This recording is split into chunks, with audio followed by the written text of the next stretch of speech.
Proche derrière. Ils ont 18 ans, sont étudiants en sport et pratiquent la marche nordique ou même le parcours. Bienvenue en STAPS Nouvelle Formule, la faculté des sciences du sport s'ouvre à de nouvelles disciplines, un peu contraintes et forcées pour certains, mais ouverture tout de même. Tout cela s'explique. 666 étudiants en première année, mais aucun amphi assez grand à Strasbourg. Il a fallu dédoubler tous les enseignements. Les places sont chères malgré tout, même à 8 h du matin. On est énormément, les amphis c'est compliqué, il y en a dans les escaliers tout le temps, mais on fait avec. Moi je prends le bus à 6h40, je suis ici à 7h20 et les cours commencent à 7h45. Du coup j'attends un peu mais au moins j'ai une place quoi. Après des débuts compliqués, l'organisation fonctionne enfin. Il n'y a pas de surpopulation dans l'amphi, certes que l'amphi est plein, mais c'est plutôt bon, ça veut dire qu'ils suivent les cours. Le doyen lui aussi peut enfin souffler.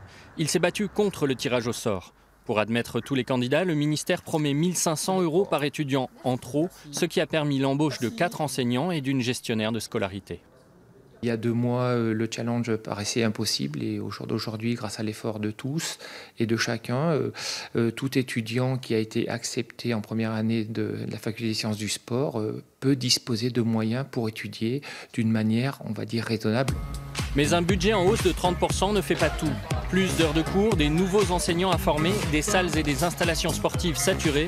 Il faut faire des économies. Et à ce jeu-là, les nouvelles disciplines gagnent le match. Je vais vous distribuer des bâtons. La marche nordique, elle, ne coûte presque rien et marque de plus en plus de points. Enfin, auprès d'un certain public. On avait un peu des appréhensions au début. Mais finalement, une fois qu'on a essayé, ça va en fait. Je pensais pas avoir marche nordique, au début j'étais un peu sceptique, mais au final c'est cool, c'est dehors et ça fait la petite promenade du soir.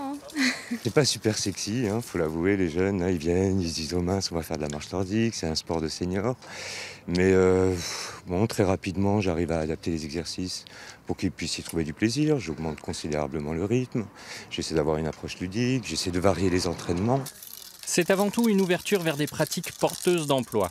Aide à la personne, rééducation, remise en forme. En deuxième année, 1 étudiant sur 10 seulement choisit encore la voie de l'enseignement. Autre débouché, le coaching individuel. La faculté ouvre pour la première fois une spécialité musculation qui compte déjà plus de 70 inscrits. Ouais, mur rouge, petit mur, grand mur. Pas de salle, pas de matériel, encore moins cher que la marche, c'est le parcours urbain. La discipline obtient enfin ses lettres de noblesse. C'est hyper physique et quand on enchaîne à chaque fois, à la fin on le sent. Le tout jeune prof lui-même n'en revient pas, 7 ans à peine après sa propre première année de STAPS. Et je ne pensais pas que ça arriverait si rapidement. Je me suis dit il faut qu'il y en ait, que ce soit moi ou quelqu'un d'autre, et je ne pensais pas que ça serait moi qui un jour donnerait les cours en STAPS. Sortir du modèle sport de compétition, s'ouvrir à de nouvelles disciplines, STAPS évolue avec son époque et franchit les obstacles avec agilité.